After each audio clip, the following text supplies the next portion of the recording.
So I'm a little jammed today, and I'm not really going to go anyplace.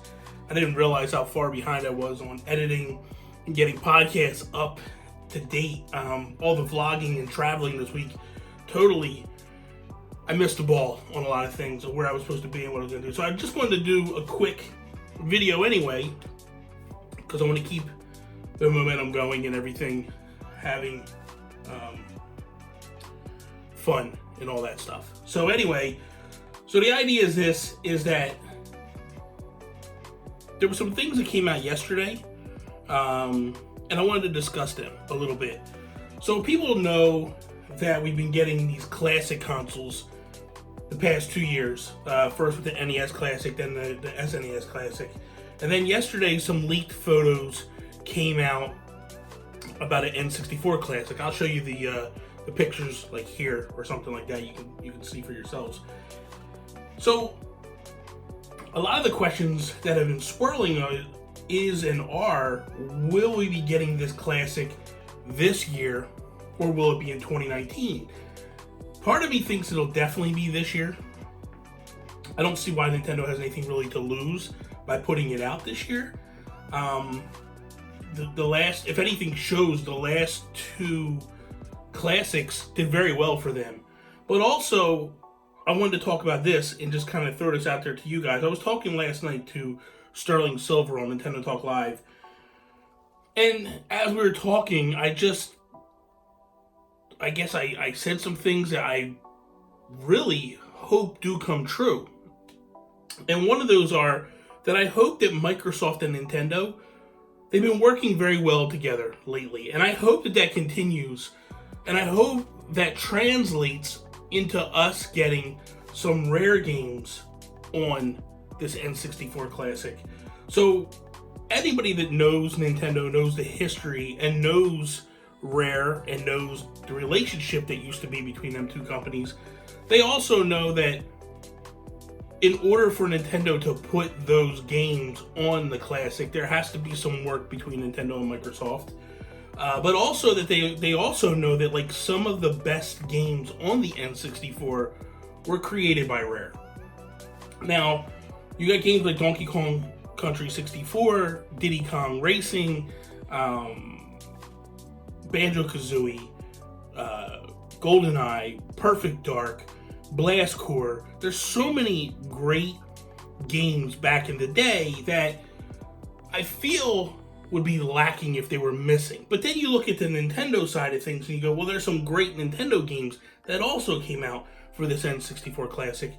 Could Nintendo just go at themselves and go it alone?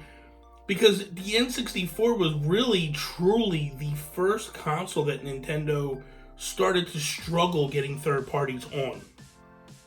Right now with the Switch, they're doing very well with third parties wanting to come to the Switch because games are selling well on there. But there was a time where Nintendo, it basically started with the fact that it was costing companies so much money to put games on the N64 as compared to the PlayStation 1.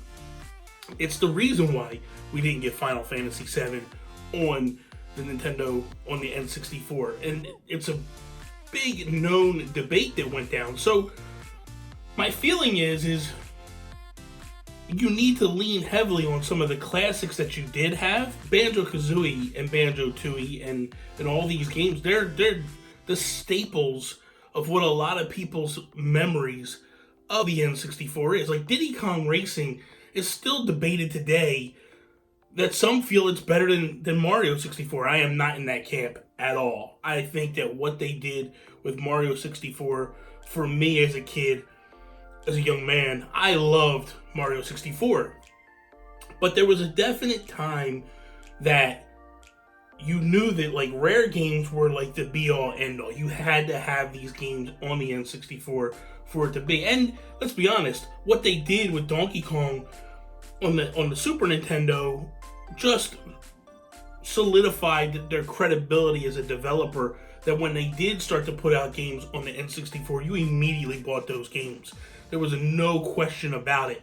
Up until that point, I think you you knew who Rare was, but you really didn't know who Rare was. I mean, you had games like RC Pro-Am and such back on the Nintendo and all that, like, when you heard of Rare, you kind of knew who they were. But then when Donkey Kong Country hit the Super Nintendo, it really opened your eyes to this company and what they were doing and what they were capable of doing. Because up until that point, most companies, especially second-party developers, and basically second-party developers, someone that works closely and does stuff with a first-party developer and makes exclusives for that company, and they kind of work under the umbrella, and that's basically what Rare was. You know, it's kind of like what Retro Studios is now. It's one of those companies that work under the umbrella of Nintendo. You know that when they make a game, it's not going to be on PlayStation or Xbox. So Rare was one of those companies that did that, and up until that point, you never really had a second-party company that when they made games, they felt like they were actually being made by Nintendo. Rare was one of the few companies that actually did that. And when they started to do that stuff, it opened people's eyes to like, wait a minute, these guys are no slouch.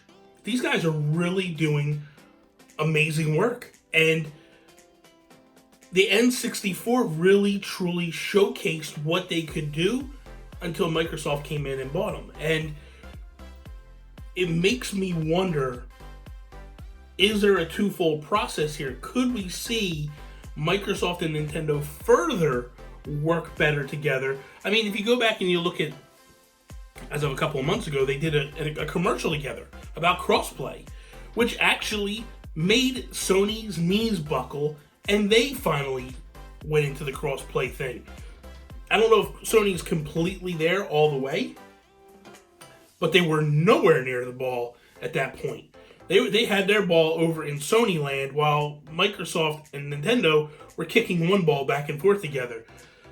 I wonder if that relationship that Microsoft and Nintendo are starting to share, if that will further pull them together. You see like Xbox Live achievements available on Minecraft on the Nintendo Switch, which blows my mind. I never thought that I would see this type of collaboration from these two juggernauts ever in my life. And now it's happening, and you wonder how much further this can go. To me, I would love Microsoft to just go, you know what? You want these games? Here they are. Tell us what you want. Give us a cut. Give us a fair price, and let's go with this. I think that when you see what Phil Spencer has been able to accomplish with Microsoft, with Xbox, it's a no-brainer to know that Microsoft is just there to collect a check. They just want money. And that's, at the end of the day, they're willing to do things differently in order to achieve that. Everybody, every single person under the sun, when they heard that Microsoft bought Minecraft, they thought, that's it for Minecraft, it's done, it's going to become an Xbox exclusive, and that's the only place it's going to be able to be played. Not the case. They're out there doing their thing, and they're going all over the place with it. So I wonder if this just continues to push the narrative further, and could we eventually see Banjo-Kazooie and all these games come to the N64 Classic, and could we start to see like characters like Master Chief or Banjo-Kazooie showing up in Smash? Because I don't think they're done with the Smash characters yet.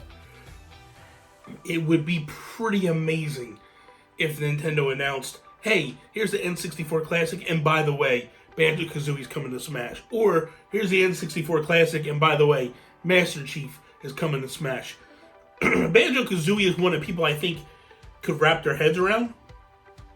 If Master Chief comes to Smash, forget it. All the gloves are off, and it's over, and the internet will literally implode upon itself.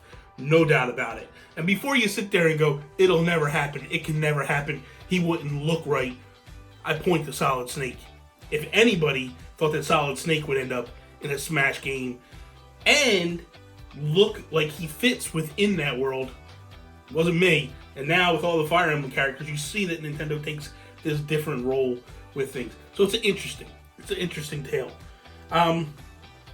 I don't have a whole lot else planned for today on the agenda, so I kind of just want to wrap it up now. I want to thank you guys for continuing to support the channel. I appreciate that so much. Tomorrow, I did say that I'm going to do an EX raid. Hopefully, man, people show up for this thing.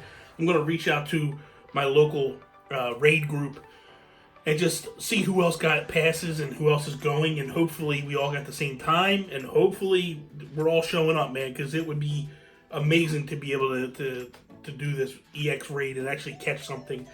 Be so disappointed to go out there and it'd be like me, Miguel, and his brother staring at each other and knowing that we have no opportunity to win at all. So that is pretty much all I have for today. So that is all. So please continue to support, continue to share, continue. I can't get that word out right now. It's like the third peak. Holy cow. So please continue to subscribe. If you aren't a subscriber, please subscribe. Do all that good stuff. Follow me over on the Twitters at Nintendo Gurus. That is all. Peace out, Preston.